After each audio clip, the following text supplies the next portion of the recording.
السلام علیکم ورحمۃ اللہ وبرکاتہ۔ بسم اللہ والصلاة والسلام علی رسول اللہ نبینا محمد وعلی آلہ واصحابہ ومن والاه، اما بعد۔ معزز حاضرین، محترم سامعین اور سامعات، اللہ کے فضل و کرم سے تراویح کی نماز میں آپ نے مکمل قرآن سماعت کر لیا ہے، لیکن قبل اس کے کہ ہم سورتوں کے حوالے سے کچھ باتیں آپ کے سامنے رکھیں، یہ بات آپ جان لیں کہ تراویح کی نماز میں قرآن مکمل کرنا ضروری نہیں۔ تراویح کی نماز میں قرآن مکمل کرنا ضروری نہیں ہے، اور اسی پہ دوسری بات یہ ہے کہ اگر قرآن مکمل ہو جائے اور رمضان کا دن باقی رہے تو پھر بھاگ جانا یہ مناسب نہیں۔ اور لوگ کیا سمجھتے ہیں، قرآن مکمل ہو گیا تو اب چاہے تراویح پڑھو چاہے نہ پڑھو۔ فضیلت کیا ہے؟ من قام رمضان، جو رمضان کے مہینے میں قیام کرے، یعنی مکمل رمضان کا مہینہ قیام کرے۔ اب آج ابھی 27 ہے، اس کے بعد 2 یا 3 دن اور ہوں گے، تو سب سے بڑا بدنصیب کون ہے کہ جو 27 کو اگر قرآن مکمل ہو گیا کسی وجہ سے۔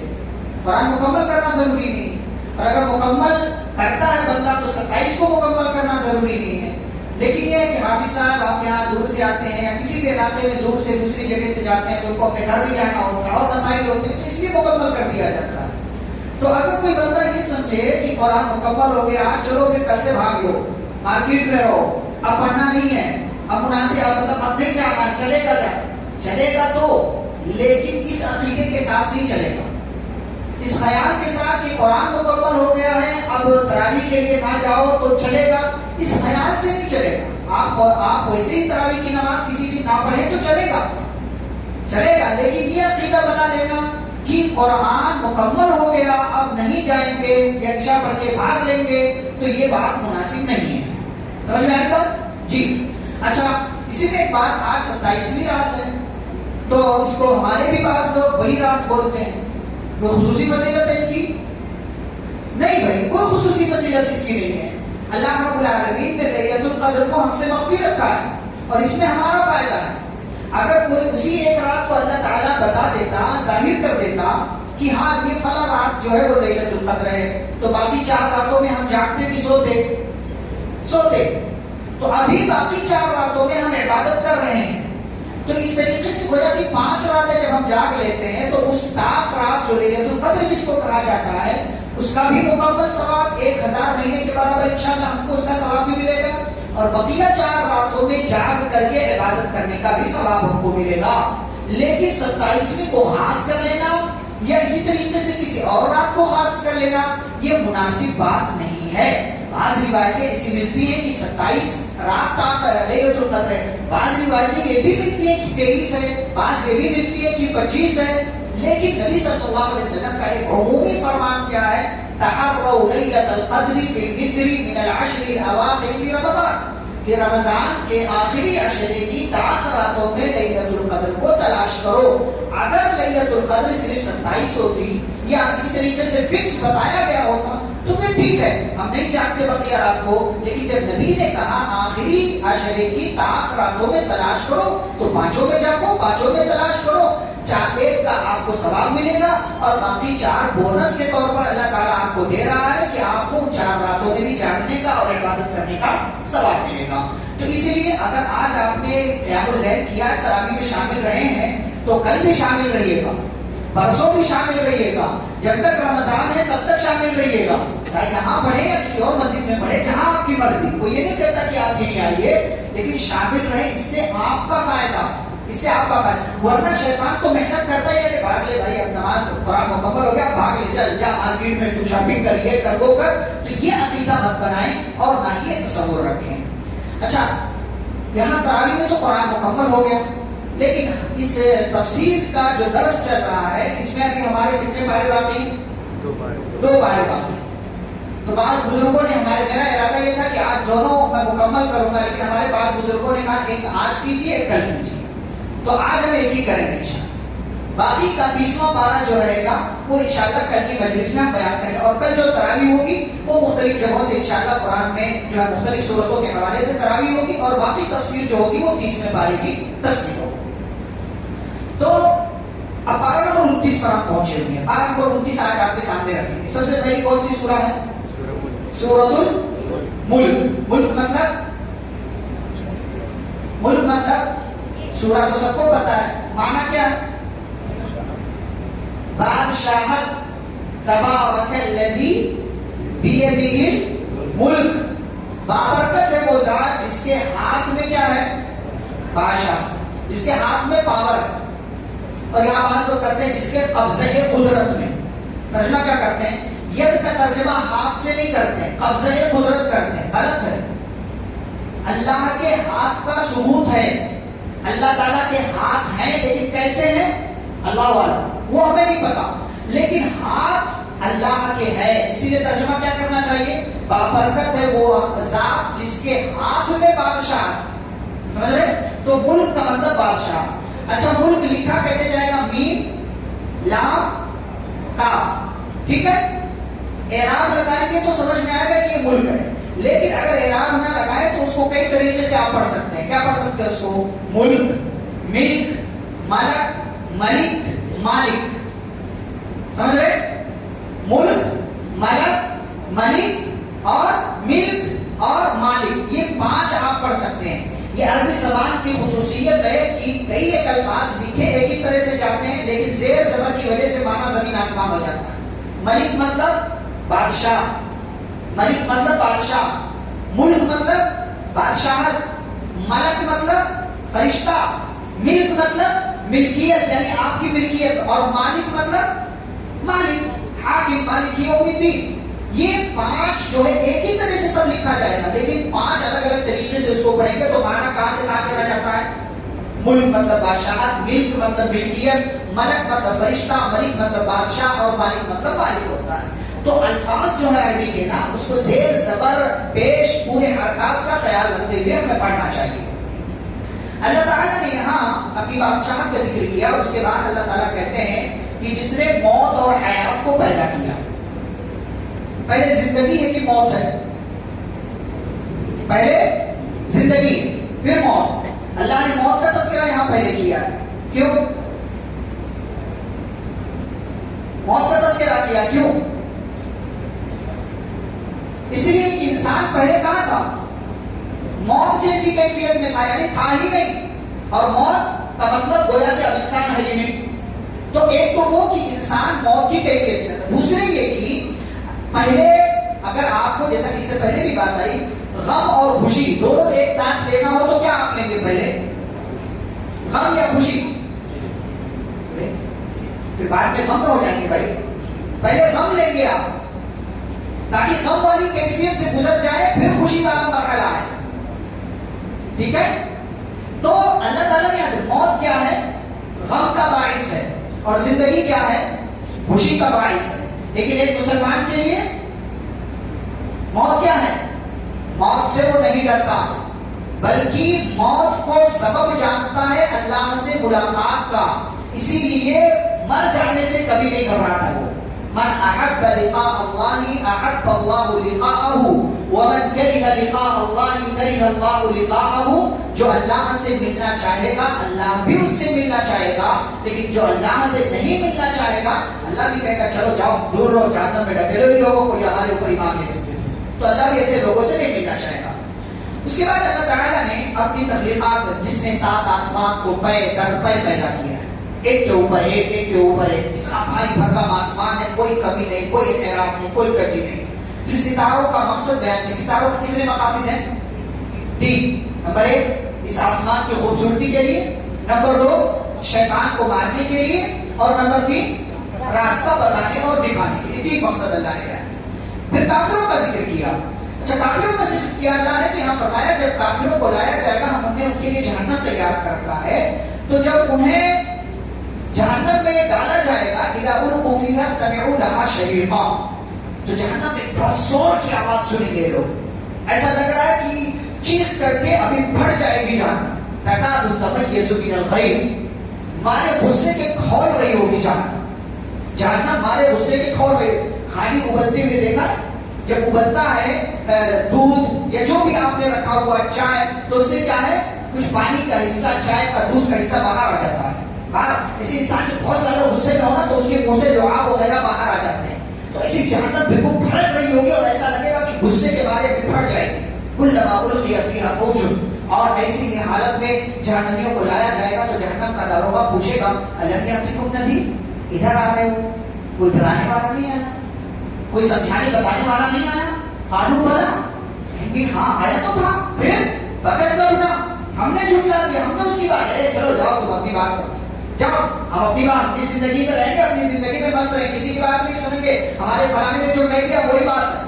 فکذبنا, ہم نے جھٹلا دیا. وقلنا, اور ہم نے کہا ما نزل اللہ من شیء, ارے تم اپنی اپنی بات کرتے ہو, ہمارے فلانے کو سنتے نہیں, جاؤ اللہ نے اس طرح کی کوئی چیز نازل نہیں کی. پھر خود ہی کہیں گے لو كنا نسمع او نعقل, اے کاش ہم نے سنا ہوتا, ہم نے سمجھا ہوتا, ما كنا فی اصحاب السعیر, تو آج ہم جہنم والوں میں سے نہ ہوتے. اللہ کیا فرماتے ہیں فاعترفوا بذنبهم, اپنے گناہ کا اعتراف انہوں نے وہاں کیا یا کریں گے, لیکن کیا فائدہ ہوگا؟ فسحقا لاصحاب السعیر, جہنم والوں کے لیے دوری ہو, بربادی ہو. یہاں اگر اعتراف احساس پیدا ہو گیا تو اچھی بات ہے, وہاں اگر اعتراف کیا احساس پیدا ہوا تو وہاں اعتراف کرنے کا, احساس کرنے کا کوئی فائدہ نہیں ہے. آگے بڑھے تو اللہ تعالیٰ نے اپنی اور کچھ تخلیقات اور اسی طریقے سے قدرت کا تذکرہ کیا ہے. پھر آگے تین اہم چیزیں اللہ نے بتائی. فرمایا اے انسانوں, وہی اللہ ہے جس نے تمہیں پیدا کیا. پیدا کرنے کے بعد تین اہم چیزیں تھیں. کیا؟ کان, آنکھ اور دل. تمہارا کام کیا ہے؟ ان تینوں کا صحیح استعمال کرو. ہم ابھی یہاں کیا کر رہے ہیں؟ کان سے سن رہے, آنکھ سے دیکھ رہے, لیکن دل ارے چھوڑو, لوگ بولتے رہتے ہیں. کون عمل کرنا, کون بٹھانا, کون اپنی زندگی میں سن لیں گے, مزہ آیا, بہت اچھا بولے, بہت اچھا بولے, ایک نمبر بولے, کیا عمل کون کرے گا؟ قلیلا ما تشکرون, اللہ فرماتے تم بہت کم شکریہ ادا کرتے ہو. تمہارا طریقہ یہ ہے کہ تم بہت کم شکریہ ادا کرتے ہو, حالانکہ تمہیں شکریہ ادا کرنا چاہیے. شکریہ میں کیا کیا آتا ہے؟ الحمدللہ صرف نہیں آتا, شکریہ میں یہ بھی آتا ہے کہ جو اللہ نے دیا اس کا صحیح استعمال کریں. جو اللہ نے دیا اس کا جو حق ہے وہ حق ہم ادا کریں. کان, آنکھ, دل اللہ نے دیا, اس کا حق کیا ہے؟ ہم سنیں, دیکھیں اور دل میں اس کو بٹھائیں اور اسی کے مطابق عمل کریں. ہم سنتے تو ہیں, دیکھتے تو ہیں, لیکن اس کے مطابق ہم عمل نہیں کرتے. اللہ نے فرمایا تم بہت کم یہ کام کرتے ہو, حالانکہ تمہیں یہ کام زیادہ کرنا چاہیے. پھر پانی کی نعمت کا اللہ نے تذکرہ کیا. قل ارأيتم إن أصبح ماؤكم غورا, پانی کتنی بڑی نعمت ہے, تصور نہیں کر سکتے آپ, سوچ نہیں سکتے, سوچنا چاہیے. آج پوری دنیا کا انحصار ہمیشہ سے پانی پر رہا, پانی پر, اور اس وقت ہم اور زیادہ اس کا تصور کر سکتے ہیں کہ پانی موجود نہ ہو تو کرنٹ نہیں ہوگا آپ کے علاقے میں. کرنٹ کس سے بنتا ہے؟ پانی سے بنتا ہے. پانی نہیں, کرنٹ نہیں, کرنٹ نہیں, دنیا ٹھپ, دنیا ٹھپ. یہ کہاں سے کہاں پہنچ جاتی. تو پانی بہت بڑی نعمت ہے. اللہ کیا فرماتے ہیں, اگر تمہارا یہ پانی اللہ زمین کی بالکل تہ میں لے کر کے چلا جائے, نیچے پہنچا دے, فمن یاتیکم بماء معین, کون تمہیں اتنا صاف ستھرا نچرا اور جو ہے بہترین پانی لا کر کے دے گا؟ ہے کوئی جو لا کر کے؟ آپ دیکھیں آپ کے علاقے میں جو ہے مشین لگائی جاتی ہے, بورویل کیا جاتا ہے, کہیں پانی نکلتا ہے, کہیں نہیں نکلتا, کہیں بہت زیادہ کھودنا پڑتا ہے, کہیں بہت اور زیادہ بورویل مارنا پڑتا ہے. یہ اللہ تعالیٰ کا نظام ہے, یہ اللہ تعالیٰ کا سسٹم ہے. لیکن اگر انسان پانی کی قدر نہ کرے تو اللہ تعالیٰ اس پانی کی نعمت سے انسان کو محروم کر دے گا. اسی لیے دنیا آج کل یہ مانتی ہے, تسلیم کرتی ہے کہ اگلی جو جنگ عظیم عالمی جنگ ہوگی وہ کس کو لے کر کے ہوگی؟ پانی کو لے کر کے, پانی کو. اور ہم بڑی آسانی سے وضو خانے پہ بیٹھے بچے گرو گراؤ, ابھی یہ صاف نہیں ہوا, ابھی وہ صاف نہیں ہوا, نہانے کے لیے جا رہے تو کھول کر رکھا ہوا, عورتیں برتن دھل رہی تو بس چلو برتن دھل رہی ہے کر صاف. پیارے نبی صلی اللہ علیہ وسلم 600 ملی لیٹر میں 600 گرام میں وضو کر لیا کرتے. 600 گرام, آدھے لیٹر سے تھوڑا سا زیادہ. کوئی کر کے دکھائے, کوئی کر کے دکھائے. اور غسل کتنے میں کرتے تھے؟ تقریباً 2.5 لیٹر پانی میں. یغتسل بالساع الى 5 امداد، نبی صلی اللہ علیہ وسلم ایک ساع سے لے کر کے 5 مد یعنی 4 مد یا 5 مد، گویا کہ آپ 3 کلو 3 لیٹر 3.5 لیٹر مان لیں، نبی صلی اللہ علیہ وسلم اتنے پانی میں غسل کر لیا کرتے تھے۔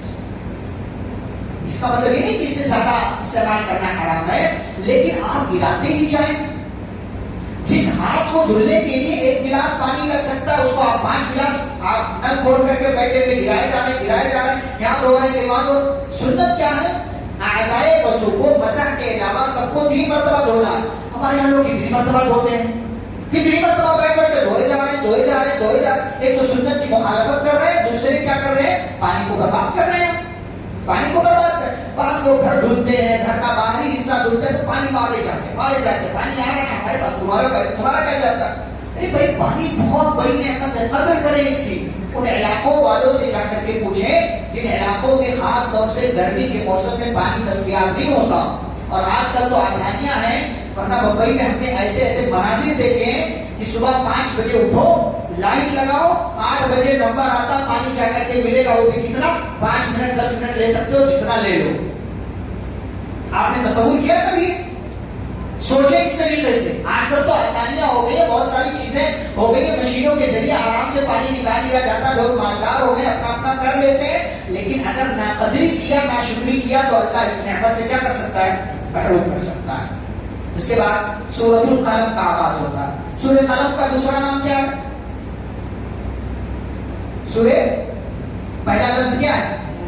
نون۔ تو اس کا ایک نام سورہ نون ہے، دوسرا نام کیا ہے؟ سورۃ القلم ہے۔ قلم بڑی اہمیت ہے اس کی۔ قلم سے کیا کرتے ہیں؟ لکھنے کا کام کرتے ہیں۔ اللہ نے سب سے پہلے کس چیز کو پیدا کیا؟ قلم کو پیدا کیا۔ اسی لیے قلم کی ہم قسم کھائی ہے، اور قلم جو کچھ لکھتا ہے یا فرشتے قلم کے ذریعے جو کچھ لکھتے ہیں، اللہ تعالیٰ نے اس سب کی قسم کھائی ہے۔ اس بات کے لیے مشرکین مکہ نبی صلی اللہ علیہ وسلم کو کیا کہتے تھے؟ مجنون کہتے تھے، پاگل ہے۔ لیکن کب کہنا شروع کیا؟ 40 سال کے بعد، پہلے نہیں کہتے تھے۔ لیکن جب نبوت کا اظہار کیا کہ میں نبی بنا دیا گیا ہوں، اللہ کی بات مان لو، ایک بابو کو مان لو، تو لوگوں نے پاگل ہے۔ لیکن اسی پاگل کے پاس کیا کرتے تھے لوگ؟ نعوذ باللہ کیا کرتے تھے؟ اپنی امانتیں لا کر کے رکھتے تھے۔ کسی پاگل کے پاس آپ اپنی امانت رکھیں گے؟ تو مکہ والے دشمنی اور حسد میں اپنے معبودوں کی اہمیت کو بتانے کے لیے اللہ رب العالمین سے ناراضگی کی وجہ سے یہ لوگ کہتے تھے ارے یہ پاگل ہے، پاگلوں والی بات کرتا ہے، جیسے پاگل کچھ بھی بکتا رہتا ہے، یہ بھی بکتا ہے اور کہتا ہے کہ اللہ کی طرف آؤ۔ جبکہ وہی مکہ والے دین کو ایک سائڈ میں رکھ دیں تو نبی صلی اللہ علیہ وسلم کے کردار کو جانتے تھے اور آپ کے پاس لا کر کے کیا رکھتے تھے؟ امانت ہے۔ اسی لیے آپ جب مدینہ ہجرت کر کے جانے لگے تو علی رضی اللہ عنہ سے کیا کہا؟ علی میرے بستر پر سو جاؤ، یہ چادر اوڑھ لو، میرے پاس فلاں فلاں فلاں فلاں کی امانتیں ہیں، میرے جانے کے بعد تم یہ امانتیں ان کے ذمہ داروں کے حوالے کر کے میرے پاس ہیں۔ یعنی گویا کہ مکہ میں آخری مرحلے تک نبی صلی اللہ علیہ وسلم کے پاس مکہ والوں کی، کافروں کی، مسلمانوں کی نہیں، کافروں کی امانتیں تھیں، لیکن مکہ والے اس کے باوجود دشمنی کی وجہ سے نبی صلی اللہ علیہ وسلم کو کیا کہتے تھے؟ یہ پاگل ہے، یہ مجنون۔ اللہ نے قلم کی قسم کھا کر کے کہا ما انت بنعمت ربک بمجنون، آپ اللہ کی نعمت، اللہ کے فضل سے مجنون اور پاگل نہیں ہیں۔ پھر اللہ نے ایک واقعہ بیان کیا، کس کا؟ اصحاب الجنہ، باغ والوں کا۔ باغ والوں کا ایک قصہ ہے، یمن کے قریب ایک علاقہ تھا، وہاں ایک بندہ رہتا تھا۔ اس بندے نے، اس کے پاس ایک باغ تھا، اس باغ میں جو پھل آتا تھا اس پھل کو وہ اللہ کے راہ میں صدقہ کرتا تھا۔ اس کے 3 حصے کرتا تھا، ایک حصہ گھر والوں کے لیے، ایک حصہ جو ہے اسی کھیت کے لیے، باغ کے لیے، اور دوسرا حصہ صدقہ، تیسرا حصہ صدقہ وغیرہ کر دیا کرتا تھا۔ جب مر گیا تو اس کی اولاد نے کہا یار ہمارا ابا تو بڑا عجیب و غریب تھا، ہمارا باپ بڑا عجیب و غریب تھا، ہمارے اوپر ہی خرچہ نہیں کرتا تھا، دوسرے لوگوں کو دیتا تھا۔ تو ان لوگوں نے یہ سوچ لیا کہ آئندہ جب پھل آئے گا اور یہ پیدا ہوگا تو پھر کیا کریں گے؟ ہم جائیں گے چپکے صبح جا کر کے اتار لیں گے، سارا پھل اتار لیں گے، کسی غریب کو، محتاج کو معلوم بھی نہیں پڑے گا، کوئی ہمارے پاس آئے گا ہی نہیں۔ اس کا ارادہ کر لیا، اور اپنے آپ میں یہ اچھا کام کر رہے تھے، اور اچھا کام کا ارادہ کرتے وقت کیا کہنا چاہیے؟ انشاءاللہ۔ ان لوگوں نے انشاءاللہ نہیں کہا، ان لوگوں نے انشاءاللہ. تو اللہ کہتے ہیں ان لوگوں نے ادھر یہ ارادہ کیا, ادھر ہمارا ارادہ کیا ہوا کہ ہم نے اپنے ارادے سے ان کے باغ پر کیا بھیج دیا, جب یہ لوگ سو رہے تھے عذاب آ گئے. فاصبحت کالصریم, اور ان کا پورا باغ جیسے کٹی ہوئی کھیتی ہوتی ہے ویسے ہو گئی. صبح ہوئی تو ان لوگوں نے پلان کے مطابق ایک دوسرے کو جگایا کہ چلو بھائی مال لینے جانا ہے, باغ پھل اتارنا ہے, چلو لینا نہیں ہے کیا. فانطلقوا, اور جب یہ لوگ نکلے وہ چپکے چپکے باتیں کر رہے ہیں. گلی سے جیسے گزرتے ہیں سارے لوگ سو رہے ہوتے, چپکے چپکے چلو کہیں کوئی دیکھ نہ لے, کسی کو ہماری آواز ہمارے اور ان کے کانوں تک ہماری آواز نہ چلی جائے. چپکے چپکے بات کرتے ہوئے چل رہے تھے اور کہہ رہے تھے اللہ یدخلن اليوم علیکم مسکین, کہ دیکھنا کوئی محتاج تمہارے پیچھے پیچھے نہ چلا آئے. وغدوا علی حرد قادرین, اور صبح صبح گئے اپنے باغ میں پہنچے. فلما رأوها, جب باغ دیکھا, اب بھائی کوئی روزانہ اسٹیشن کا راستہ آپ کو معلوم ہے, اب آپ کسی دن صبح پہ جائے وہاں اسٹیشن نہ ہو تو آپ کو کیا لگے گا کہ نہیں میں غلط راستے پہ آ گیا, حالانکہ آپ راستہ سیدھا گئے اسی راستے. یہ لوگ بھی سیم راستہ, روزانہ کا راستہ, ڈیلی کا راستہ گئے, لیکن جب دیکھا سامنے کچھ ہے ہی نہیں تو ان کو لگا کہ نہیں ہم راستہ بھٹک, اتنا لمحہ لوگ لگتا ہے غلط راستے سے آ گئے ہیں. ایک جو بندہ بیچ والا تھا, درمیانی کا تھا, کہتا نہیں بل نحن محرومون, ہمیں ہماری غلط نیت کی سزا مل گئی, سزا ملی. قال الم اقل لكم لولا تسبحون, میں نے تم سے کہا تھا کہ اس طرح کا کام مت کرو, اللہ کی تسبیح بیان کرو, ہمارے ابا جیسے کہہ رہے کر رہے تھے ویسے ہی کرتے ہو, لیکن تم لوگوں نے میری بات نہیں سنی. قالوا سبحانہ, تب لوگوں کو احساس ہوا ہمارا رب تو پاک ہے, ہم ہی ظالم ہیں, ہم نے غلط پلان بنایا تھا, اسی وجہ سے ہمیں سزا ملی اور اللہ تعالیٰ نے ہمارا سارا باغ برباد کر دیا. پھر ان لوگوں کو احساس ہوا, انہوں نے توبہ کیا, اللہ تعالیٰ سے وعدہ کیا کہ اے اللہ آئندہ ہم ایسا نہیں کریں گے, اور ان لوگوں نے اظہار بھی کیا کہ ہمیں یقین ہے ہمارا رب ہمارے اس باغ سے زیادہ اچھا باغ ہمیں دے گا اور ہم اپنے رب کی طرف لوٹنے والے. اللہ فرماتے ہیں کذالک العذاب, عذاب ایسے ہی آتا ہے, یعنی جب تم اللہ کے بندوں پر خرچ نہیں کرو گے, تمہارے پاس مال ہونے کے باوجود, تو اللہ تمہارے پاس جو مال ہے اس کو چھین لے گا. وَلَعَذَابُ الْآخِرَةِ أَكْبَرُ, اور آخرت کا عذاب بہت بڑا ہے. لَوْ كَانُوا يَعْلَمُونَ, کاش کی لوگ سمجھ لیتے. میں ایک مثال دوں آپ کو, سعودی عرب میں البیت جانتے ہیں, جو سعودی عرب گیا ہے کوئی ایسا نہیں ہوگا الا ماشاءاللہ جس نے البیت کی ڈشیں نہ کھائی. اس کے بارے میں راز پتا ہے آپ کو, راز پتا ہے, جو اس کا آنر تھا وہ زندہ تھا, ایک کسٹمر کے پیچھے 1 ریال صدقہ کرتا تھا, ایک کسٹمر کے پیچھے 1 ریال صدقہ کرتا تھا. اب اس کی اولاد یہ ذمہ داری اٹھا رہی ہے تو ہر کسٹمر کے پیچھے 2 ریال صدقہ کرتے ہیں. اور آج پورے سعودی عرب میں البیت نام صرف بول دو کافی, دن میں دن کی حالت میں سخت گرمی میں لائنیں لگی ہوتی ہیں کہ ہاں البیت کا سامان لینا ہے, کھانا ہے. یہ کیا ہے؟ برکت ہے, صدقہ کرنے کا فائدہ ہے, صدقہ کرنے کا فائدہ. صدقہ کرنے سے مال بڑھتا, ما نقصت صدقۃ من مال, صدقہ سے مال کم نہیں ہوتا, صدقہ کرنے سے مال بڑھتا ہے. مثال آپ کے سامنے, لوگ KFC, ہم چھوٹے تھے KFC کا بڑا نام سنتے تھے, لیکن البیت کے آنے کے بعد جہاں جہاں البیت پہنچا اس نے KFC کو پیچھے ڈھکیل دیا. اور KFC کا مال نہ کھایا کریں, مالک, اس کا ذمہ دار, اس کے چلانے والے سب غیر مسلم, وہ کیسے کیا کہاں سے لاتے ہیں, کیسا گوشت ہوتا ہے آپ کو نہیں پتا, ذبیحہ مشکوک ہے اس لیے اس کو نہ کھائیں. جہاں سے آپ کو اچھا سامان ملتا ہے, مسلمان ہے وہاں سے سامان لے, یہ شریعت کی تعلیم ہے. اور صدقہ کرنے سے مال کم نہیں ہوتا, تو صدقہ کیا کریں, صدقہ دیا کریں, 5 روپے 10 روپے 100 روپے جو بھی آپ کو اللہ نے استطاعت دیا صدقہ کیا کریں. ایک بات اس سورہ کے حوالے سے, اور اللہ تعالیٰ نے سورہ کے اخیر میں ذکر کیا ہے کہ اے نبی صلی اللہ علیہ وسلم, یہ کافر آپ سے اتنی دشمنی رکھتے ہیں کہ ایسا لگتا ہے کہ یہ اپنی آنکھوں سے آپ کو گھائل کر دیں گے. کیا مطلب؟ یعنی آپ کو ان کی نظر لگ جائے گی. نظر کا لگنا حق ہے یا نہ حق ہے؟ حق ہے. نبی صلی اللہ علیہ وسلم نے فرمایا اگر تقدیر سے کوئی چیز آگے بڑھ سکتی تھی تو وہ کیا ہے؟ نظر بد ہے, بری نظر ہے. اسی لیے آپ صلی اللہ علیہ وسلم اپنے نوازوں پر بار بار دم کیا کرتے تھے. اعیذکما بکلمات اللہ التامۃ من کل شیطان وہامہ ومن کل عین لامہ. ہمارے یہاں کا مسئلہ, انسان بن ٹھن سور کر میک اپ کر کے سب کر کے جاتا ہے, کہیں گیا فنکشن ہال میں، واپس آیا، نظر لگ جاتی ہے. ہاں ہاں نظر لگتی ہے، نظر لگتی ہے. ماشاء اللہ سامنے والے نے نہیں بولا یا خود دعا پڑھ کے نہیں نکلا، اپنے آپ کو اللہ کی پناہ میں نہیں دیا، اپنے آپ پر دم نہیں کیا، نظر لگتی ہے. آتا ہے دوسرے دن تو بیمار ہو جاتا ہے، اس کو یہ لگتا ہے کہ نہیں، لگتا ہے کچھ زیادہ کھا لیا تھا اس لیے بیمار ہوا. زیادہ کھانے سے بیمار نہیں ہو، بری نظر لگی ہے تم کو. زیادہ کھانے سے بیمار ہے، نظر لگی. بچے کی فوٹو ہم ڈالتے ہیں سوشل میڈیا پر، اپنی تصویر ڈالتے ہیں سوشل میڈیا پر، نظر لگ سکتی ہے. نظر لگ سکتی ہے آپ کے بچے کو، آپ کی جو بھی جس کی تصویر آپ ڈال رہے ہیں، اور ہمیں احساس نہیں ہوتا کہ ارے یہ ایسا کیسے ہو گیا، رات کو تو بھلا چمکا تھا، اچھا تھا، رات کو تو کوئی مسئلہ نہیں تھا، لیکن رات کو یہ پوسٹ کیا تھا اس کا اندازہ نہیں ہے. اسٹیٹس پر اپنی تصویر لگا کر بڑا اسمارٹ لگا، آج فنکشن میں گیا تھا، دعوت تھی، ولیمہ توڑنے گیا تھا، وہ اسٹیٹس لگایا. پہلی بات تو ان ساری چیزوں سے بچنا چاہیے. لیکن اگر لگایا ہے اپنے آپ کو، اگر وہاں آیا کیا ہے آپ نے، تو دعا پڑھیں، اس چیز کا خیال رکھیں. سوشل میڈیا پر اس طرح کی چیز پہلے ویسے بھی نہیں ڈالنا چاہیے، آپ ویسے بھی آپ کو اس چیز تمام طرح کی چیزوں سے بچنا چاہیے، احتراز کرنا چاہیے. ورنہ بعض علماء نے کہا ہے کہ تصویر دیکھ کر کے بھی نظر لگ سکتی ہے. اگر کوئی تصویر دیکھے ماشاء اللہ نہ کہے، سبحان اللہ نہ کہے، اور لا حول ولا قوت الا باللہ نہ کہے، تو ان چیزوں کا آپ خیال رکھا کریں. آگے بڑھے تو سورۃ الحاقہ کا آغاز ہوتا ہے. سورۃ الحاقہ میں اللہ رب العالمین نے پورا قیامت کا منظرنامہ ذکر کیا شروع سے لے کر کے.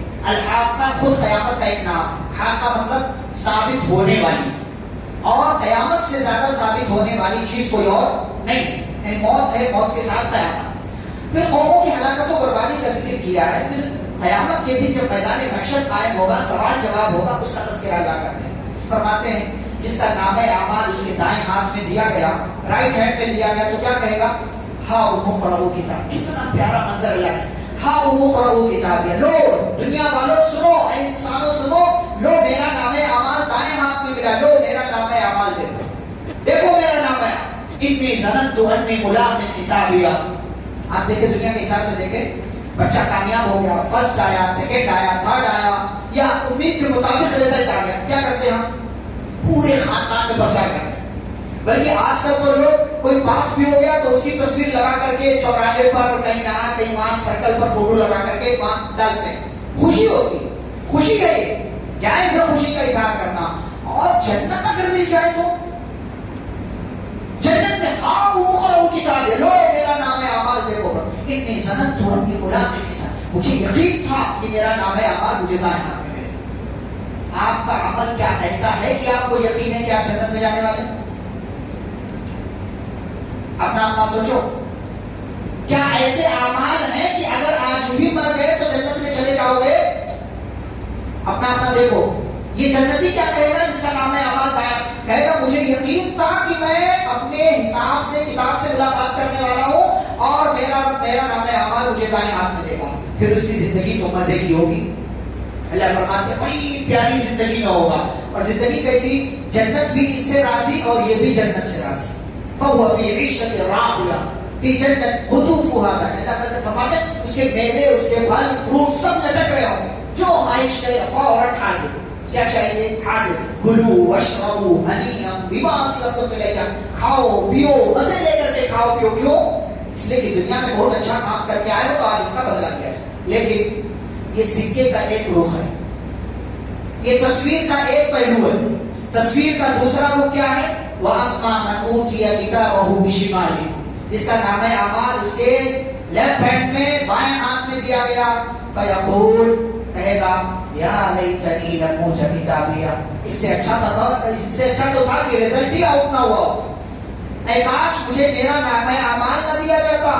وَلَمْ أَدْرِ مَا حِسَابِيَہ، میرا رزلٹ کیا ہے مجھے معلوم نہ پڑتا. یا لیتہا کانت القاضیہ، اے کاش موت آئے اور مجھے ختم کر دے.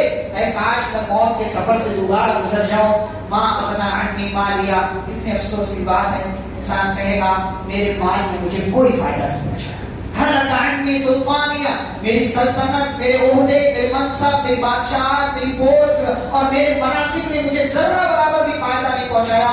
یہ ساری باتیں سوچ رہا ہوگا. اللہ کی طرف سے آواز آئی خذوہ، فرشتوں پکڑو اس کو، فغلوہ، اس کو جکڑو، ثم الجحیم صلوه، اور اس کو لے جا کر کے جہنم میں ایک ڈبکی دلا کر کے لاؤ، ثم فی سلسلۃ ذرعها 70 ذراعا فاسلکوه، اور اس کو 70 گز کی زنجیر میں باندھ کر گھسیٹتے ہوئے لے جاؤ جہنم کے اندر ڈال دو۔ کیوں؟ بلا وجہ، کوئی گناہ نہیں، کوئی غلطی نہیں، غلطی ہے کیا؟ انہ کان لا یؤمن باللہ العظیم، یہ اللہ جو سپیریئر ہے، جو عظیم ہے، جو بہت بڑا ہے، اس اللہ پر یہ ایمان نہیں رکھتا تھا۔ اس لیے بچا کہ 5 ساڑھے 5 6 فٹ کا انسان 60 70 سال کی زندگی تھی، اور اتنی بڑی جرات کی اس عظیم رب کو چھوڑ کر کے کسی اور کے سامنے سجدے کیا کرتا تھا، اور اس کو ہم نے مال دیا تھا، اس مال کا صحیح استعمال اس نے نہیں کیا، لہذا آج اسے لے جاؤ جہنم کے اندر ڈالو۔ فلیس لہ اليوم ہاہنا حمیم، آج کوئی جگری دوست اس کے کام نہیں آنے والا۔ دنیا میں جگری دوست عدالتوں سے بچا لیتا ہے، ضمانت کروا لیتا ہے، پولیس سے چھڑا لیتا ہے، ٹریفک پولیس سے گاڑیاں چھڑوا لیتا ہے اس کی پہنچ ہے۔ قیامت کے دن فلیس لہ اليوم ہاہنا حمیم، کوئی جگری دوست کام نہیں آئے گا۔ ولا طعام الا من غسلین، اور زخموں میں بھرا ہوا بیف یہ کھانے کے طور پر اس کو دیا جائے گا، اور لا یاکلہ الا الخاطئون، اللہ فرماتے ہیں کہ یہ صرف گنہگاروں کا، مجرمین کا کھانا ہے، یہ اچھے لوگوں کا کھانا نہیں ہے۔ عذاب سے ڈرو، عذاب سے اللہ کی پناہ مانگو، جہنم سے اللہ کی پناہ مانگو، اور جہنم سے بچنے کی تیاری کی فکر کرو اور کوششیں کرتے رہو۔ پھر سورۃ المعارج کا آغاز ہوتا ہے۔ سورۃ المعارج میں پھر اللہ رب العالمین نے قیامت، اب ادھر ایک جو خاص بات ہے کہ تقریباً ہر سورہ میں بیشتر باتیں جو ہے وہ قیامت کے تعلق سے، بیشتر باتیں جو ہے وہ قیامت۔ کیوں؟ اس لیے کہ ہمارا فائنل ڈیسٹینیشن کیا ہے، آخری منزل کیا ہے؟ ہاں، پوری دنیا کو قیامت کے مرحلے سے گزرنا ہے۔ تو قرآن جیسے جیسے خاتمے کی طرف بڑھ رہا ہے نا، ویسے ویسے کس چیز کا تذکرہ کر رہا ہے؟ اس چیز کا کہ جس کی وجہ سے پوری دنیا ختم ہو جائے گی۔ تو اسی لیے بار بار احساس دلانے کے لیے کہ اللہ کے بندوں قیامت آنے والی ہے، قیامت آنے والی ہے، جنت اور جہنم کا فیصلہ ہونے والا، حساب کتاب کے مرحلے سے گزارے جاؤ گے۔ اس لیے بار بار قرآن تاکید کے طور پر قیامت یاد دلا رہا ہے کہ دیکھو، اپنا محاسبہ کرو، اپنی زندگی دیکھو۔ اللہ نے یہاں ایک اور منظر ذکر کیا، ابھی جگری دوست کی بات آئی، اللہ نے یہاں کہا ہے قیامت جب آئے گی، حساب و کتاب کا مرحلہ آئے گا، تو ایک مجرم جو ہوگا نا، وہ پورے تمام لوگوں کو دیکھے گا۔ یود المجرم لو یفتدی من عذاب یومئذ ببنیہ، کیا سوچے گا؟ سوچے گا کاش کوئی آئے اور مجھے بچا لے، سوچے گا کاش کوئی آئے اور مجھے بچا لے، وہ سوچے گا میرے ماں باپ آ جائیں، وہ صاحبتی ہی محبت کرنے والی بیوی آ جائے، وہ آخری بھائی آ جائے، اور بیٹا آ جائے، وہ فصیلتہ التی تؤویہ، رشتے دار آ جائیں جو مشکل میں اس کو پناہ دیتے تھے، ومن فی الارض جمیعا ثم ینجیہ، اور پوری زمین والوں میں سے کوئی تو آئے مجھے بچا لے۔ پوری نگاہ دوڑائے گا دوڑائے گا دوڑائے گا، اللہ کہتے ہیں جب تھک جائے گا کلا، تو اس سے کہا جائے گا کیا دیکھ رہے ہو، کیا دیکھ، کوئی بچانے کے لیے نہیں آئے گا۔ یا ایھا الناس ان وعد اللہ حق فلا تغرنکم الحیات الدنیا، لوگوں یہ دنیا کی زندگی دھوکا ہے، اس دھوکے میں مت پڑو۔ اور اللہ فرماتے ہیں وَاخْشَوْا يَوْمًا لَا يَجْزِي وَالِدٌ عَنْ وَلَدِهِ، اس دن سے ڈرو جس دن کوئی باپ کسی بیٹے کے کام نہیں آنے والا، اور کوئی بیٹا کسی باپ کے کام نہیں آنے والا۔ اس لیے اپنی اپنی فکر کرو۔ اللہ فرماتے ہیں اس مجرم کو بچانے کے لیے اس کے ساتھ دنیا میں اس کے بستر پر سونے والی، بہت محبت کرنے والی اس کی بیوی، اس کو پیدا کرنے والی اس کی ماں، اس کی روزی روٹی کا انتظام کرنے والا اس کا باپ، اور اس کے ذریعے وجود میں آنے والا اس کا بیٹا اور اس کی بیٹی، یہ سب اس کو بچانے کے لیے نہیں آئیں گے۔ سارے لوگ چھپتے پھریں گے کہ کہیں میرا یہ رشتہ دار مجھ سے ایک نیکی نہ مانگ لے۔ اللہ کہتے ہیں اللہ ہرگز نہیں، انہا لما، یہ تو آگ کا شعلہ ہے، نزاعۃ للشوا، جو ان مجرموں کی چمڑیوں کو ادھیڑ کر کے اتار کر کے رکھ دے گا، اور ان مجرمین کو اٹھا کر کے جہنم کے اندر ڈالا جائے گا۔ پھر جنتیوں کا تذکرہ اللہ نے کیا ہے، جنت میں پہنچ جائے گا اس کا تذکرہ کیا۔ پھر سورہ نوح کا آغاز ہوتا ہے۔ نوح حضرت نوح علیہ السلام کے نام پر یہ سورہ ہے، اور اس کے اندر اللہ نے پوری بات نوح علیہ السلام کے تعلق سے کی ہے۔ میں نوح علیہ السلام کے تعلق سے بات پہلے پارہ نمبر 12 میں کر چکا ہوں، یہاں مختصر طور سے تھوڑی بات آپ کے سامنے کروں۔ اللہ نے فرمایا کہ ہم نے نوح علیہ السلام کو بھیجا ان کی قوم میں، کتنے دن رہے؟ 950 سال، 9.5 نہیں, 950 سال.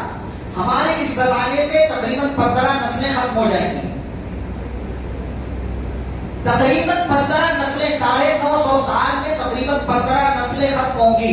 وہ اکیلے عمر ملی حضرت نوح علیہ السلام کو, سمجھاتے رہے ان اعبدوا اللہ واتقوا, اللہ کی عبادت کرو, تقوی اختیار کرو, اللہ کی عبادت کرو, تقوی اختیار کرو, وہ تمہیں معاف کر دے گا, جنت میں سمجھاتے رہے. جب یہ مرحلہ گزر گیا, 80 لوگوں کو چھوڑ کر کوئی مسلمان نہیں ہوا, تو اللہ سے شکوہ کرنے لگے. ظاہر سی بات ہے, آپ محنت کریں, محنت کے مطابق آپ کو رزلٹ نہ ملے تو آپ کو دکھ تو ہوتا ہے, تکلیف تو ہوتی ہے انسان ہونے کے ناطے. نوح علیہ السلام کو بھی ہوئی, تو اللہ سے کہنے لگا رب انی دعوت قومی لیلا ونہارا, اے میرے رب اپنی قوم کو سمجھایا, رات میں بھی نہ دن دیکھا نہ رات دیکھا, جب موقع ملا قوم کو سمجھایا, کبھی اکیلے میں, کبھی جماعت میں, کبھی مجلس میں, کبھی یہاں کبھی وہاں, ہر ممکن طریقے سے سمجھایا. لیکن ان لوگوں نے کیا کیا, اے اللہ اپنے کان میں کپڑے ڈال دیے, اپنے انگلیاں ڈال لی کہ میری بات ان کے کان تک نہ پہنچے. اے اللہ میں نے ان سے یہاں تک کہا استغفروا ربکم, اپنے رب سے استغفار کرو, فائدہ کیا ملے گا, تمہارا رب تمہیں معاف کر دے گا, آسمان سے بارش نازل کرے گا, تمہارے لیے اولاد کا انتظام کرے گا, تمہارے لیے مال کا انتظام کرے گا, تمہارے لیے اللہ جنتیں بنائے گا, تمہارے لیے نہریں بنائے گا, تمہیں اپنی جنت میں داخل. یہ سارے فائدے استغفار کے ہیں. یہ سب کام کرو گے, استغفار کرو گے, اللہ تعالیٰ ان سارے فوائد سے نواز دے گا. لیکن قوم کے لوگ نہیں مانے. جب میں نے دعوت دی, کہنے لگے, آپس میں ایک دوسرے سے کہتے تھے لا تذرن آلہتکم ولا تذرن ودا ولا سواع ولا یغوث ویعوق ونسر. اس قوم میں 5 بڑے بت تھے, ود, سواع, یغوث, یعوق اور نسر. کہتے تھے ان معبودوں کو چھوڑ کر اس ایک معبود کی طرف مت جانا جس کی طرف نوح بلاتے ہیں. اے اللہ اب مجھے لگتا ہے یہ لوگ ایمان نہیں لائیں گے. تو اللہ تعالیٰ سے دعا کیا اور کہا اے اللہ لا تذر علی الارض من الکافرین دیارا, یہ اتنے بڑے مجرم ہیں کہ اللہ زمین پر کسی کافر کو چلتا ہوا مت چھوڑنا, سارے لوگوں کو ہلاک و برباد کر دے. کیوں؟ اس لیے کہ اگر تو نے انہیں چھوڑ دیا, زمین پر باقی رکھا, تو اے اللہ یہ خود بھی گناہ کریں گے اور ان کے ذریعے جو اولاد پیدا ہوگی وہ بھی گنہگار ہوگی. پھر اللہ تعالیٰ سے دعا کیا اے میرے رب مجھے معاف کر دے, تمام مومنوں کو معاف کر دے, میرے ماں باپ کو معاف کر دے, اور ہم سب کو اے اللہ جنت میں داخل کر دے. یہ انہوں نے دعا مانگی. اور اس کے بعد اللہ نے نوح علیہ السلام کو حکم دیا تھا کہ نوح کشتی بنائیے. کشتی بنائی, سارے لوگوں کو سوار کر لیا, اور بقیہ مجرموں پر, کافروں پر اللہ کا عذاب آیا. آسمان سے بھی پانی, زمین سے بھی پانی, اور اللہ تعالیٰ نے پوری قوم کو اس میں ڈبو دیا اور پوری قوم کو ہلاک و برباد کر دیا. پھر سورۃ الجن ہے. اس کے بعد جن کا مطلب کیا ہوتا ہے, جنہ یا جنوں کا مطلب ہوتا ہے چھپانا. کیا مطلب ہوتا ہے؟ چھپانا. جن ہم سے چھپے ہوئے ہوتے ہیں, اس لیے ان کو کیا کہا جاتا ہے؟ جن کہا جاتا ہے.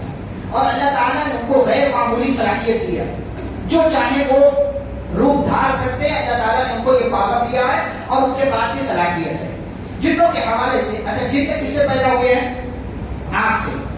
اور جو شیاطین ہیں وہ بھی جنوں کا ہی پارٹ ہے. جو برے لوگ ہیں وہ کیا ہے؟ شیاطین ہیں. انسانوں میں بھی شیطان ہوتے ہیں, ہوتے کہ نہیں ہوتے؟ ہاں ہوتے ہیں بھائی.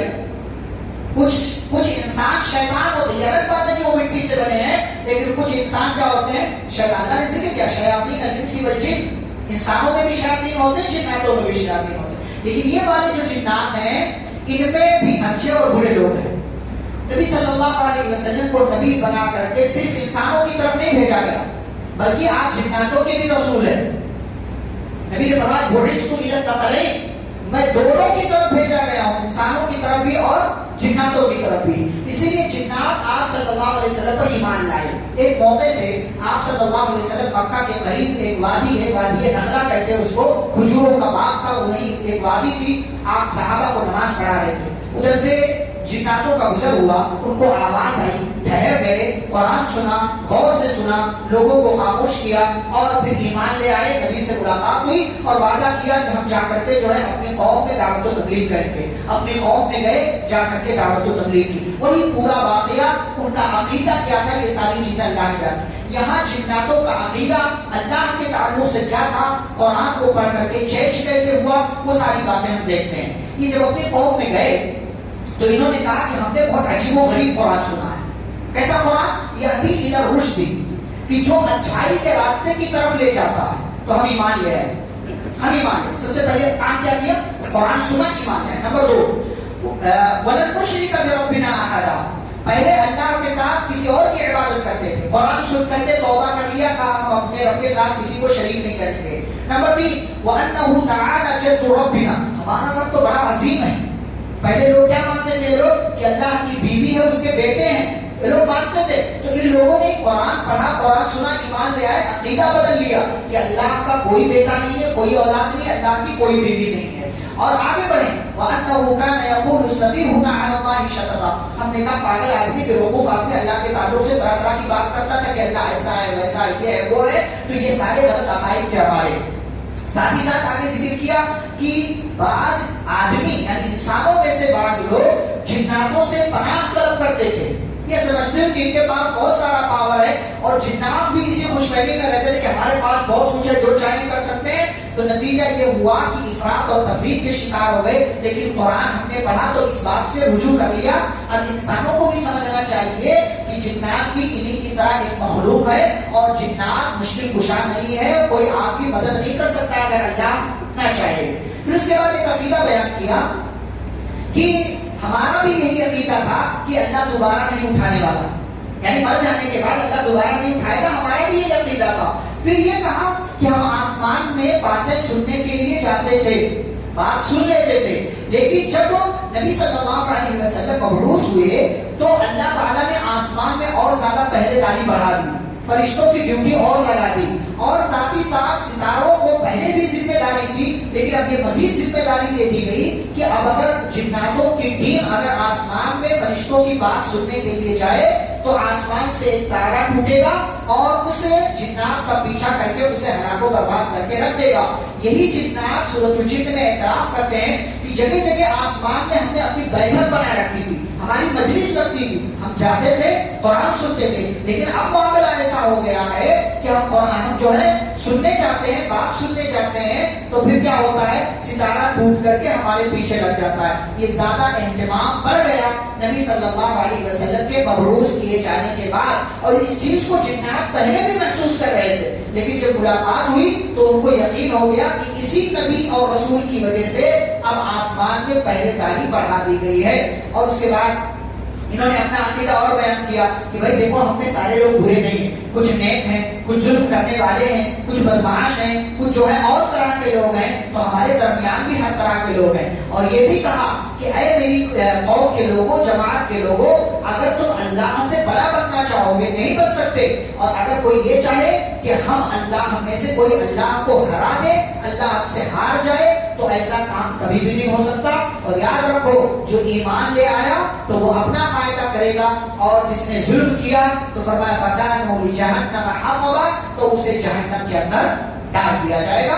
یہ جناتوں کے تعلق سے پوری بات اللہ رب العالمین نے اس سورہ کے اندر بیان کر دی. لہٰذا ہم اور آپ کو بھی اپنے عقیدے کی اصلاح کرنی چاہیے، جیسے جنوں نے قرآن کو سن کر کے اپنا عقیدہ تبدیل کیا.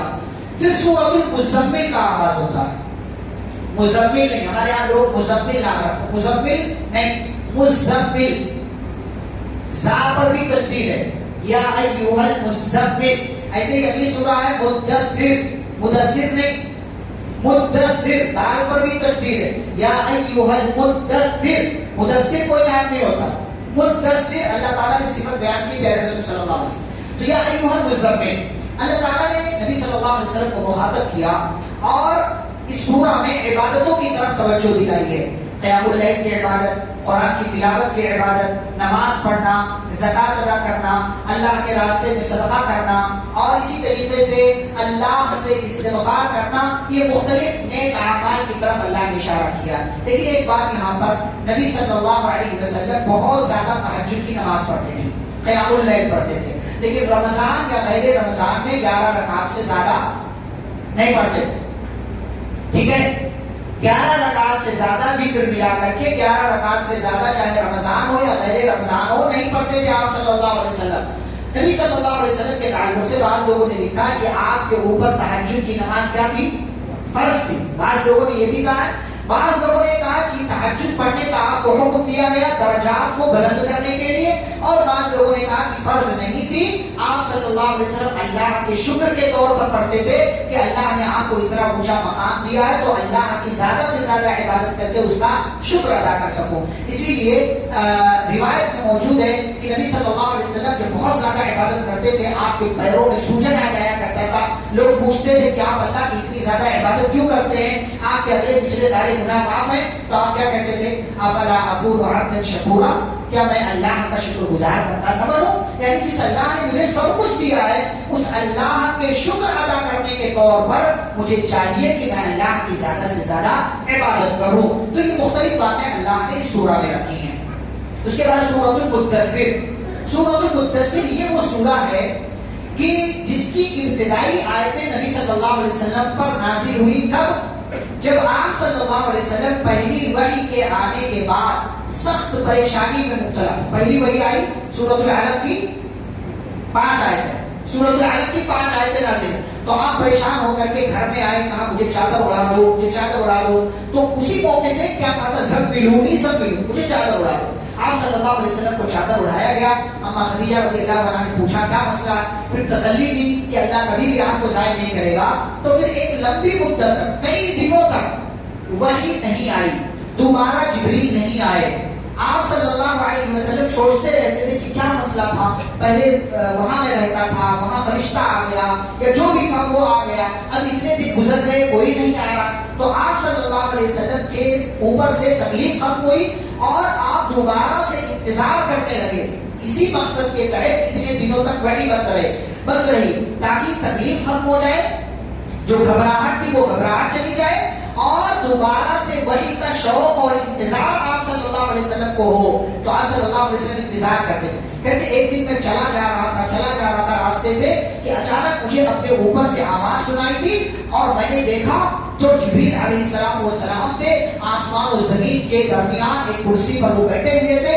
میں نے ان کو ان کی اصلی شکل میں دیکھا اور پھر میرے اوپر وحی نازل ہوئی اور اللہ نے سورۃ المدثر کی ابتدائی آیتیں میرے اوپر نازل کی۔ یا ایھا المدثر قم فانذر وربک فکبر وثیابک فطہر والرجز فاہجر ولا تمنن تستکثر ولربک فاصبر۔ یہ آیتیں اللہ نے نازل کی۔ کیا پیغام دیا؟ پہلی وحی جب آئی تھی آپ صلی اللہ علیہ وسلم کو نبی بنا دیا گیا، اب دوبارہ جب وحی آئی تو اس وحی کے ذریعے آپ کو رسول بھی بنا دیا گیا اور آپ کو ذمہ داری دے دی گئی کہ اب جائیے، اٹھ کھڑے ہوئیے، فانذر، لوگوں کو ڈرائیے، دعوت و تبلیغ کا کام کیجیے، اپنے رب کی بڑائی بیان، وربک فکبر، اپنے رب کی بڑائی بیان کیجیے، اپنے کپڑوں کو پاک صاف رکھیے، گندگی سے دور رہیے، برائیوں سے دور رہیے، اور اگر کسی کے ساتھ احسان کر دے تو بدلے کی امید مت رکھیے، اور اگر کوئی آپ کو ستاتا ہے، پریشان کرتا ہے، وَلِرَبِّكَ فَاصْبِرْ، تو اپنے رب کی خاطر صبر کیجیے۔ یہ پورے پوائنٹس رسول اللہ صلی اللہ علیہ وسلم کو اللہ نے بتائے، دعوت و تبلیغ فرض ہو گئی۔ اسی دن سے رسول اکرم صلی اللہ علیہ وسلم اٹھے، دعوت و تبلیغ کے میدان میں لگ گئے، گھر میں دعوت و تبلیغ کی، رشتہ داروں کو کی، باہر والوں کو کیا، اندر والوں کو کیا، اسی دن سے لگے رہے، کبھی کسی کے ساتھ احسان کیا، جتایا نہیں، کبھی کسی نے مارا، پلٹ کر جواب نہیں دیا، کسی نے گالی دی، پلٹ کر اف تک نہیں کہا، رب کی خاطر صبر کرتے گئے۔ لوگوں نے مجنون کہا، ساحر کہا، جادوگر کہا، شاعر کہا، کاہن کہا، دیوانہ کہا، محمد کے بجائے مذمم کہا، صبر کرتے رہے اور آپ کے صحابہ کو پریشان کیا گیا، نبی نے کچھ نہیں کہا، پلٹ کر جواب نہیں دیا، اللہ تعالیٰ سے ان کے حق میں بد دعا بھی نہیں کی۔ طائف میں گئے، لوگوں نے مارا، ستایا، پریشان کیا، آپ کے جسم سے خون نکلے، فرشتہ بھی حاضر ہوتا ہے، کہیں تو ان کو 2 پہاڑوں کے درمیان رکھ کر کے پیس دیا جائے، وہاں بد دعا کے بجائے دعا کی، اللہم اغفر لقومی فانہم لا یعلمون، اے اللہ میری قوم کو معاف کر دے، میرے بارے میں نہیں جانتے۔ ہر موقع سے لوگ ستاتے رہے لیکن نبی محبتیں لٹاتے رہے، رحمتیں لٹاتے رہے، شفقتیں لٹاتے رہے، اور پھر مدینہ ہجرت کر کے پہنچے۔ مدینہ میں بھی چین و سکون کے ساتھ نہیں رہنے دیا گیا، 8 سال گزرے، 8 سال کے بعد مکہ فتح ہوا، سارے مجرمین آپ کے سامنے ہیں، کیا کہتے ہو، کیا کیا جائے؟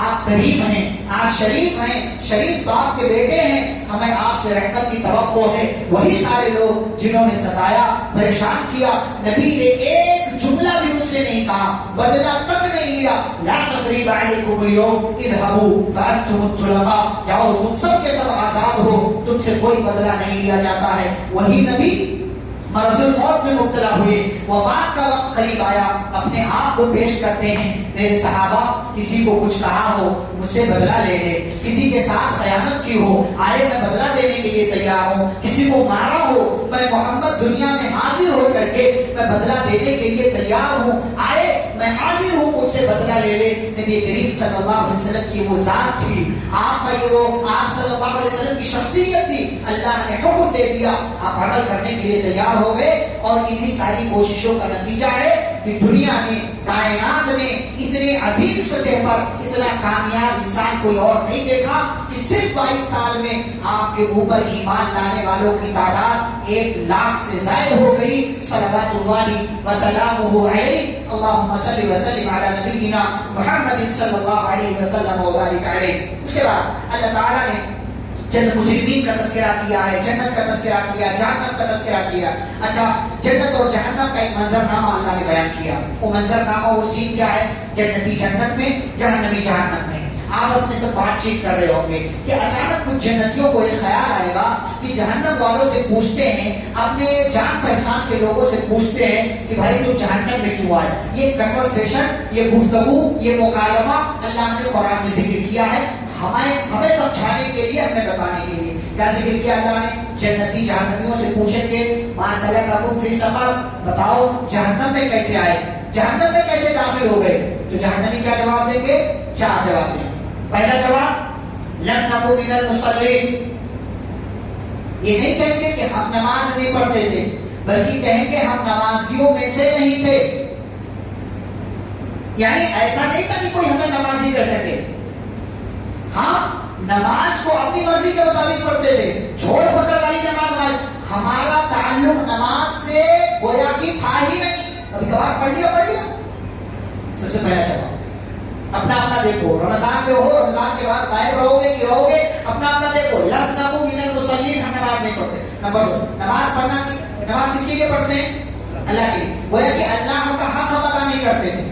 پہلی بات ہو گئی وَلَمْ نَكُنْ نُطْعِمُ الْمِسْكِينَ، ہم مسکینوں کو کھانا نہیں کھلاتے تھے۔ کس کا حق؟ بندوں کا، غریبوں کا حق نہیں ادا کرتے تھے۔ نمبر 3 وَكُنَّا نَخُوضُ مَعَ الْخَائِضِينَ، ہم فالتو یعنی بیکار کی بات کرنے والوں کے ساتھ بات کیا کرتے تھے۔ کس کا حق؟ اپنا حق۔ آپ کی ذات کا بھی تو آپ کے اوپر حق ہے، آپ کی ذات کا بھی آپ کے اوپر حق ہے کہ آپ اپنی باڈی کا، اپنے جسم کا خیال رکھیں۔ تو کہاں آپ اپنا بھی خیال نہیں کرتے تھے، بلکہ بس فالتو لوگوں کے ساتھ بیٹھ کر کے کہیں یہاں بات کرتے، کہیں وہاں بات کرتے، کہیں وہاں بات کرتے، مجلسیں ہماری فالتو باتوں کے لیے منعقد ہوتی تھی۔ اور نمبر 4 وَكُنَّا نُكَذِّبُ بِيَوْمِ الدِّينِ، ان 3 کاموں کے بعد جو رزلٹ ملنے والا ہے، جس کے بعد رزلٹ ملنے والا ہے یعنی قیامت، ہم قیامت کا بھی انکار کرتے تھے۔ تو یہ چاروں بنیادی چیزیں ہیں۔ کہا یہ 4 غلطیاں ہمارے اندر تھیں، نہ اللہ کا حق ادا کیا، نہ بندوں کا حق ادا کیا، نہ اپنا حق ادا کیا، بلکہ دینوں کے حقوق ادا کرنے کے بجائے ہم تو بڑی ڈھٹائی سے یہ تک کہہ دیتے تھے کہ چلو جاؤ، کوئی قیامت نہیں آنے والی، کوئی حساب کتاب نہیں دینا ہے۔ حتیٰ اتانا الیقین، اور اسی خیال میں ہم رہے کہ ہمیں موت آ گئی۔ اب جب موت آ گئی تو یہاں اٹھا کر کے ہمارے رب نے ہمیں جہنم کے اندر ڈال دیا۔ آپ سوچیں ان چاروں میں سے کون سا ریزن، کون سی بات آپ کی زندگی میں ہے، کمی کہیں ہے، اس کو سدھارنے۔ الحمدللہ ہم قیامت کا انکار نہیں کرتے، قیامت کو مانتے ہیں، لیکن باقی 3 چیزوں میں کوتاہیاں ہیں ہمارے پاس۔ نماز کے تعلق سے کوتاہیاں ہیں، صدقات کے تعلق سے کوتاہیاں ہیں، اور وقت کے تعلق سے کوتاہیاں ہیں کہ ہم وقت کو بس فالتو کاموں میں ضائع اور برباد کرتے تھے۔ ان تینوں چیزوں کو دیکھیں کہ ایسا نہ ہو کہ اس کی وجہ سے اللہ تعالیٰ جہنم میں ڈال دے۔ اس کے بعد سورۃ القیامہ، سورۃ القیامہ کے تعلق سے 2 بات میں آپ کے سامنے کروں گا۔ سب سے پہلی بات کہ اللہ تعالیٰ نے ذکر کیا ایحسب الانسان ان لن نجمع عظامہ، کیا انسان یہ سمجھتا ہے کہ ہم اس کی ہڈیوں کو جمع نہیں کر پائیں گے؟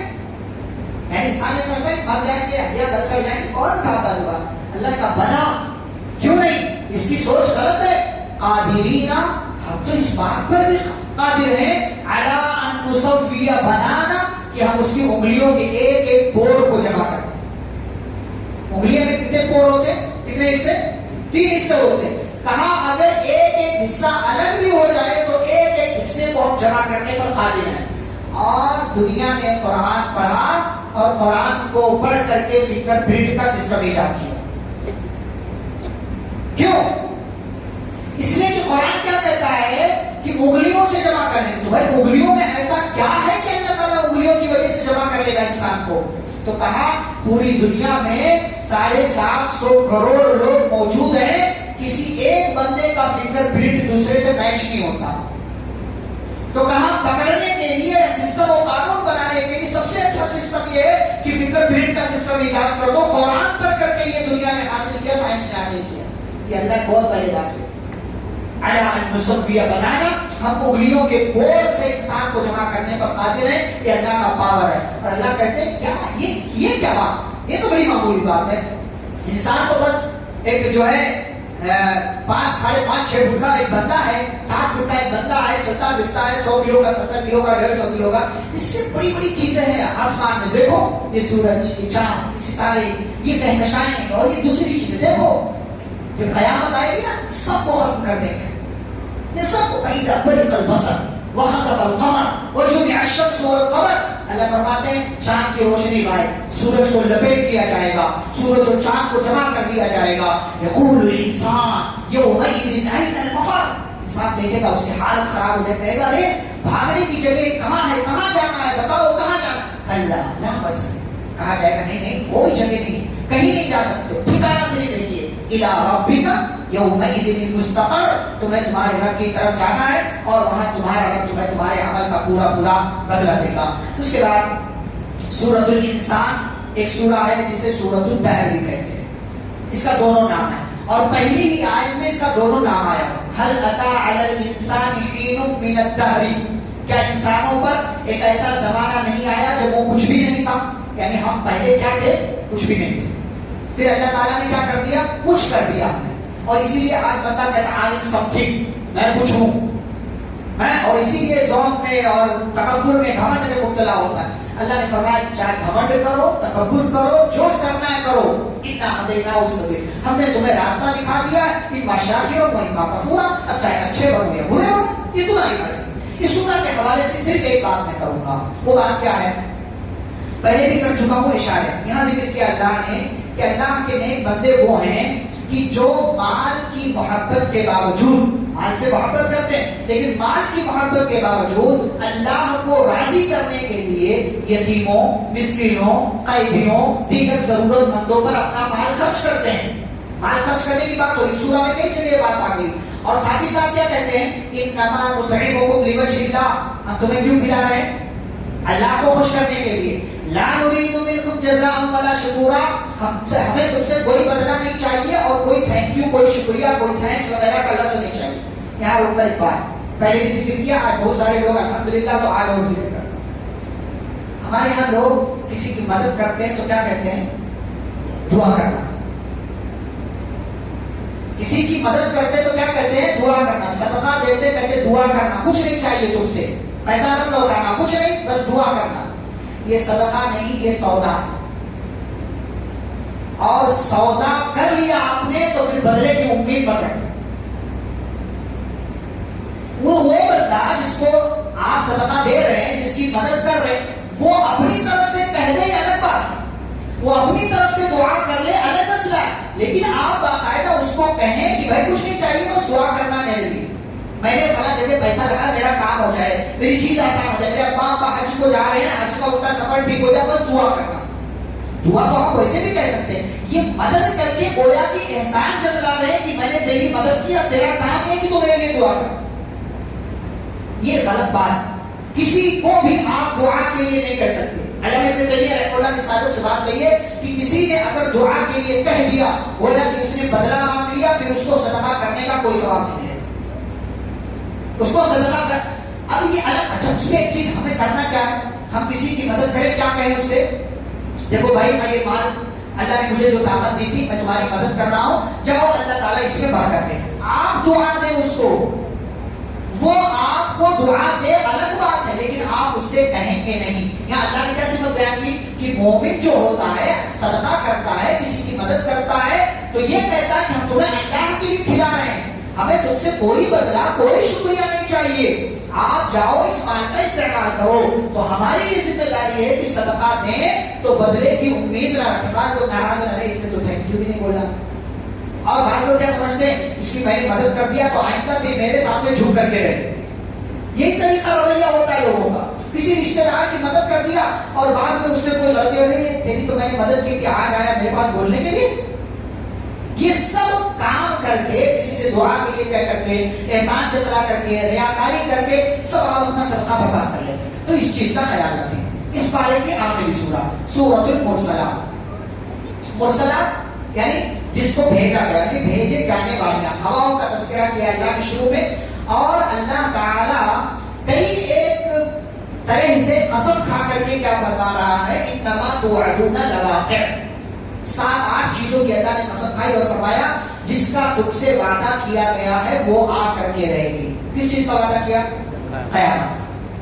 اسی لیے پھر آگے اللہ نے قیامت کا تذکرہ کیا کہ جب قیامت آئے گی تو کیا کیا ہوگا، اور اس دن ایک بڑی خاص بات ہوگی کہ جو بھی جھوٹ بولنے والے ہیں ان کے لیے ویل ہے، ہلاکت ہے، بربادی۔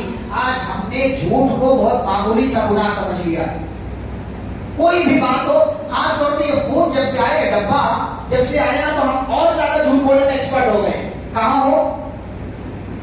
یہاں ہو، وہاں ہوتا نہیں۔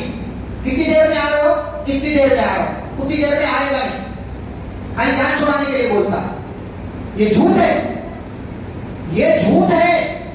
میسج کرے گا، ہوگا کچھ، کرے گا کچھ، اور کسی سے وعدہ کرے گا تو نیت میں کچھ اور ہے، بولے گا کچھ اور۔ یہ سب جھوٹ ہے، اور جھوٹ بولنے والوں کے لیے ویل ہے۔ اس آیت میں کئی مرتبہ اللہ نے آیت کو ویل یومئذ للمکذبین، قیامت کو جھٹلاؤ، اللہ کو جھٹلاؤ، موت کو جھٹلاؤ، کسی بھی چیز کو اگر جھٹلاؤ جو دین کی باتیں ہیں، جو دین کی بنیاد، یا جھوٹ بولو، جھوٹ کا کاروبار کرو، تو ایسے جھوٹ بولنے والوں کے لیے ویل ہے۔ جہنمیوں کا تذکرہ کیا اللہ نے، اور پھر اس سورہ کے اخیر میں جنتیوں کا تذکرہ کیا، لیکن جنتیوں کے تذکرے کے درمیان اللہ نے جھوٹ بولنے والوں کا پھر سے ذکر کیا۔ فرمایا متقی لوگ قیامت کے دن جنتوں میں ہوں گے، چشموں میں ہوں گے، ہر طریقے کی روزی مل رہی ہوگی، ان سے کہا جائے گا کھاؤ پیو مزہ لو، لیکن وہیں دوسری طرف جھوٹ بولنے والے ہوں گے، ان کو جہنم میں ڈالا جائے گا اور کہا جائے گا کہ دنیا میں بڑے مزے کیے تم نے، آئے ہو یہاں انکم مجرمون، تم مجرم ہو، تم سے دنیا میں کہا جاتا تھا رکوع کرو، سجدہ کرو، عبادت کرو، تم نے دنیا میں عبادت نہیں کی، آج ہمارے پاس آئے ہو۔ ویل یومئذ للمکذبین، دنیا میں جھٹلاتے تھے، آج تمہاری سزا یہ ہے، تمہیں تمہارے لیے ہلاکت ہے۔ فبأی حدیث بعدہ یؤمنون، اللہ نے قرآن کو بھی حدیث کہا ہے، اور حدیث تو حدیث ہی ہے، تو گویا کہ قرآن اور حدیث دونوں لازم و ملزوم ہیں، دونوں کا چوری دامن کا ساتھ ہے، ایک کو دوسرے سے الگ نہیں کریں گے۔ اس لیے اللہ نے کہا اب ان باتوں کے بعد یہ لوگ اور کس بات پر ایمان لائیں، یعنی قرآن ان کے سامنے ہے، حدیث ان کے سامنے ہے، قرآن و حدیث کے ہوتے ہوئے اب اور ان کو کیا بتایا جائے کہ وہ لوگ ایمان لائیں گے۔ لہٰذا جو آپ کے پاس قرآن ہے، حدیث ہے، نبی کی وصیت تھی، نبی کی نصیحت تھی، ترکت فیکم امرین، میں تمہارے درمیان 2 چیزیں چھوڑ کر جا رہا ہوں، جب تک تھامے رہو گے، گمراہ نہیں ہوگے۔ ہمیں ضرورت اس بات کی ہے کہ قرآن اور حدیث کو مضبوطی سے تھام لے، جو قرآن نے کہہ دیا، جو حدیث میں فرمان آ گیا، مان لے اس کو۔ ہمارے ابا کیا کرتے تھے، ہمارے فلاں امام نے کیا کہا، فلاں صاحب نے کیا کہا، اس کو پیچھے چھوڑ دیں۔ حدیث آ گئی، قرآن کی آیت آ گئی، ہمارا عمل کیا تھا، چھوڑے اس کو، صحابہ کی طرح طریقہ اختیار کرے۔ صحابہ کے پاس حدیث، دلیل، نصوص، قرآن، حدیث، یہ ساری چیزیں آ جاتی تھی، وہ آمنا وصدقنا، ہم نے مان لیا، ہم تصدیق کرتے ہیں۔ یہی ہمارا رویہ بھی ہونا چاہیے، یہی ہمارا بھی کردار ہونا چاہیے۔ یہاں پر پارہ نمبر 29 مکمل ہوتا ہے۔ اب کل کی مجلس میں انشاءاللہ پارہ نمبر 30 کے تعلق سے مختلف باتیں آپ کے سامنے کی جائیں گی۔ اللہ رب العزت سے دعا ہے اللہ ہم سبھی کو قرآن و حدیث کی باتوں کو پڑھنے، سمجھنے، ان پر عمل کرنے کی توفیق عطا فرمائے۔